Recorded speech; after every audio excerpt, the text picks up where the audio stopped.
awesome creature. Hello, how are you?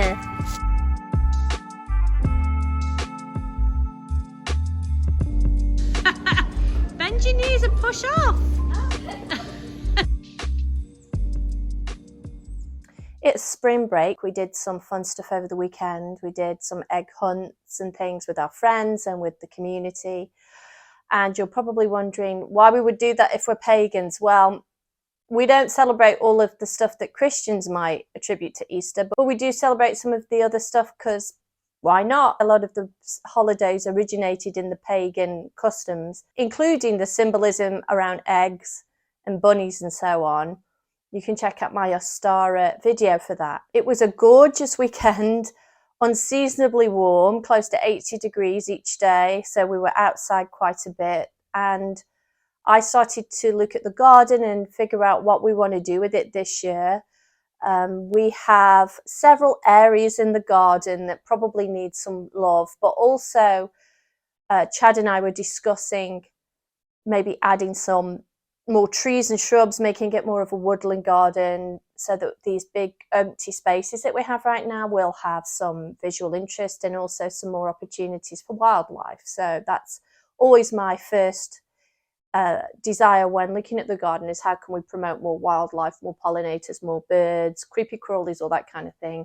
Another thing I want to do a little bit this spring break, if I'm able to, is do some experimenting with fibre arts. And I already have some projects that I've started and I want to finish.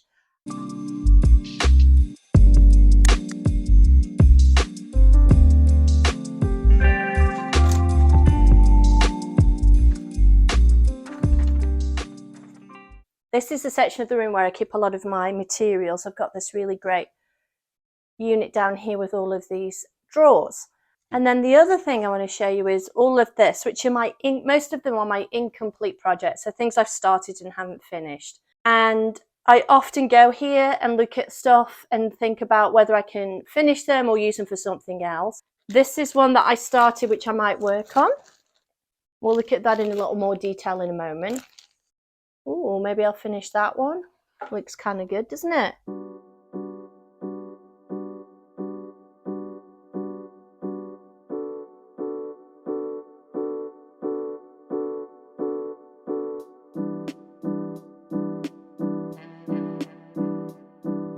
Down here are a couple I definitely want to show you. So let's go over to my work area and have a look. This is a spell cloth and I started it in the summer in August, and it was on a piece of scrap thick fabric that I found, and I liked this trim, so I've kept this trim, and I need to cut this down probably so that it's a nice border instead of it looking kind of haphazard, because it still looks a little bit unfinished. This wasn't intended to be a finished piece for display. This was a working piece, a magical piece. And by that, I mean it was intended to be used to weave intentions into it. In August of last year, I was having a little bit of a crisis in terms of career and jobs and things. A lot of things were hanging in the balance. And so I used this piece to meditate and explore and kind of divine a little bit what was next. And I know some people might roll their eyes at this, but I think it was a useful tool in that sense, because after almost actually, as soon as I started this, some opportunities came up that had been not on the cards at all. So this is one of the spell cloths then that I really have a lot of love for, because it helped. And even if nothing had come from it, the practice of contemplative sewing was very important. I was at the beach when we started this, so I did sew some shells onto it, and I think those have been a really lovely addition. So if you look closer, you can see that it's lots of different stitches. I've got daisy stitch, mostly running stitch, some blanket stitch, fly stitch, seed stitch. So I basically just used it as a spontaneous working cloth. So I call it the spell cloth, or a spell cloth, because of that. I had an intention while I was working. I was thinking about what I wanted to do next, and it really helped me focus. So yeah, pretty pleased about that one. Okay, so this piece is similar to the other piece in that it was a spontaneous slow stitching piece that I had created from these different scraps of fabric. For this one, I didn't have any specific intentions. It was a meditative piece. It was just a way of exploring stitches.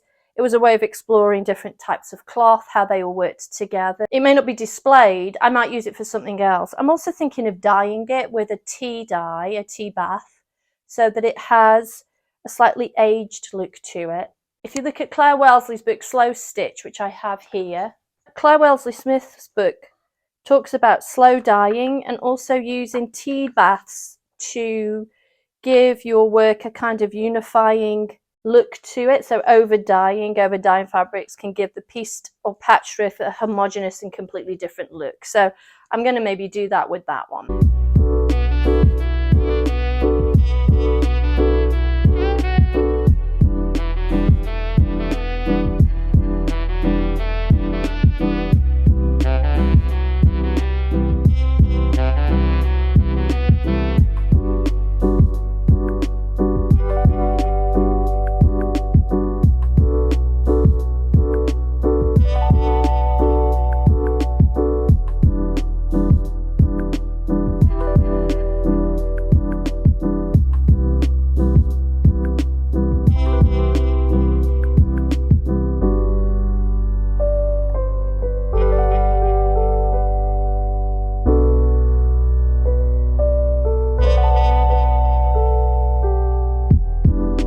This one is one that I started a really long time ago.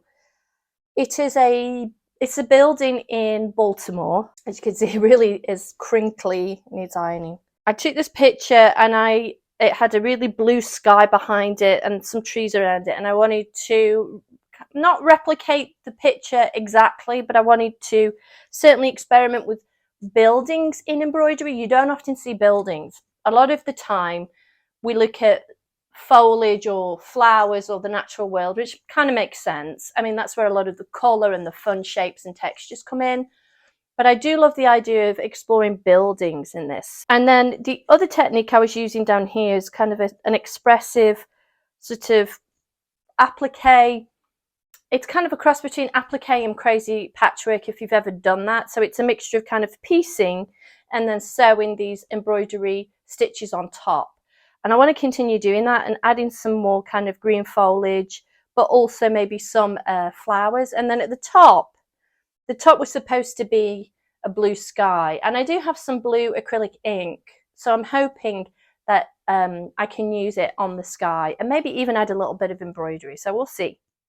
If you saw the video I did about buying art supplies, I made this little kind of test piece with the inks.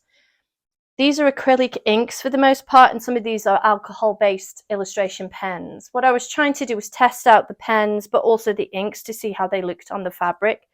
This is a scrap of a bag that I had. You can see the stitching down there.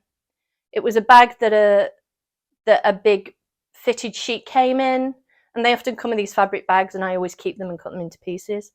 So this is just like a little test piece. But I kind of like the kind of abstract sort of look of it. So I'm thinking of adding some embroidery to it and seeing where we can go with that. Finally, there's this piece. These are all the silks that I've got with it. This was a piece that was just literally me trying to look at ways of working in close embroidery that almost completely obliterates the fabric underneath. I'm using a lot of kind of erratic stitching. I wanted a kind of chaotic look to it. It's got this sort of interesting shape, and I'm going to keep going and see where I go with that. I have no plan.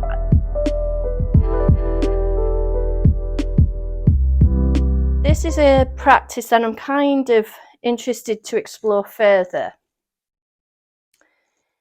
We have here the plant, which I did in acrylic ink, and the pot as well. And then I'm adding the detail in embroidery. Here's some of the stitching. I'm using split stitch and long and short stitch. I really want to explore this idea further of using a background or a base of acrylic ink, and then using some of the embroidery to add detail. So this was a practice. I just wanted to see how it would look. I'm pretty happy with it, actually. I'm trying really hard to keep this clean and fresh and not too cluttered with bits of fabric that might be added or whatever. I actually just liked it with the ink. I was surprised at how well that came out. I haven't painted in a long time. I mean, and I draw a bit, but I've never really considered it a very easy thing for me. So it came out better than I expected.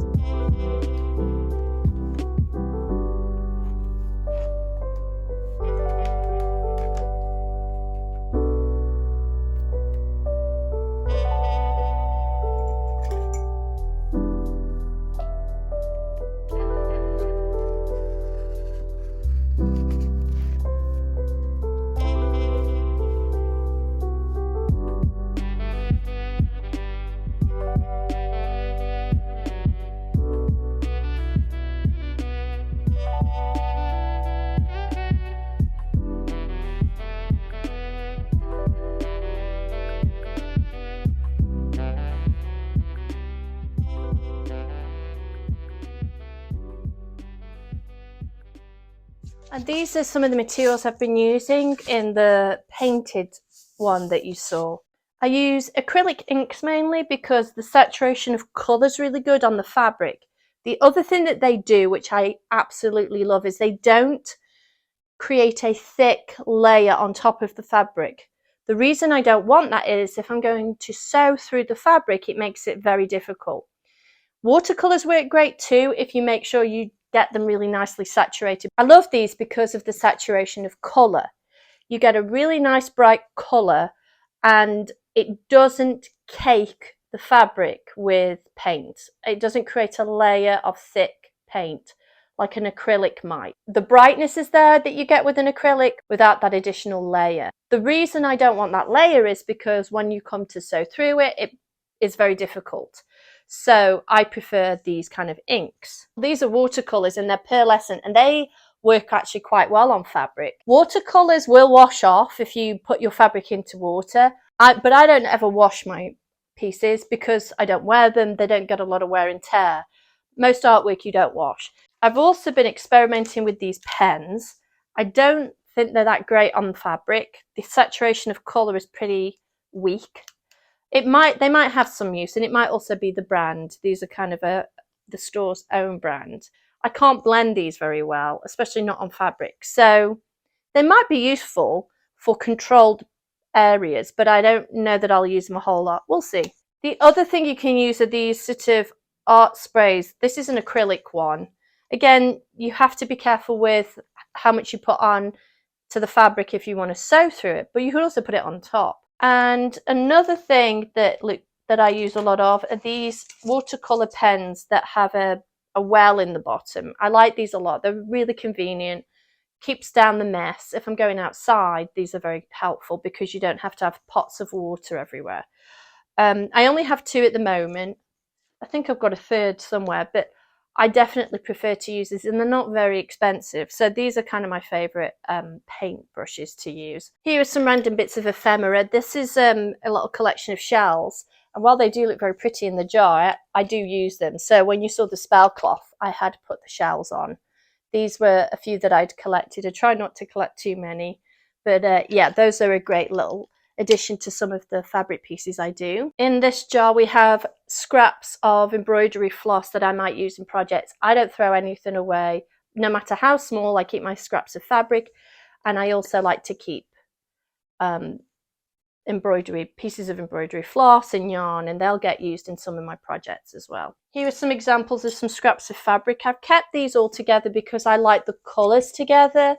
And these are my favourite kind of colours to do. I like earthy, muted tones a lot of the time. A lot of these were hand-dyed by me. So this one at the bottom is kind of I think this was blueberries. They fade over time. I'm not a very precise dyer. I know that some people, like I've got a book on it where they've got all of the chemistry, and I just can't, I don't have the patience. So I use Claire Wellesley Smith's process. It uses very few resources, it uses very few materials, it's really accessible and economical. It is a little bit time consuming, but not labour consuming, because you're basically just leaving the cloth to sit and do its thing for a number of weeks.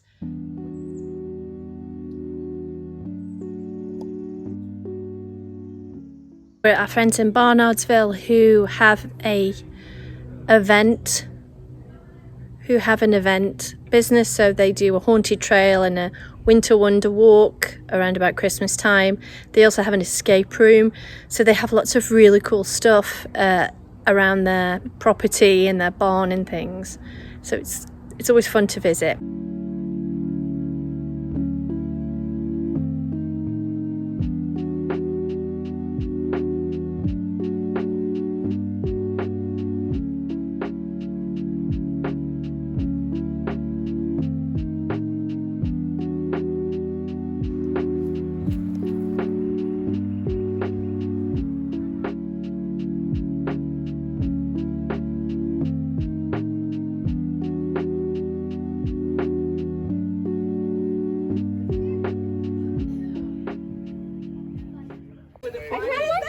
No, no. All right. Yeah.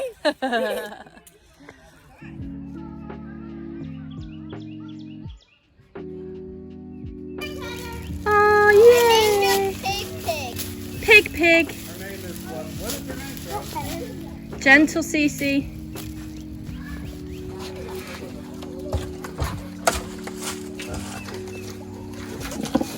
You smell bad. Oh, good job. Yeah.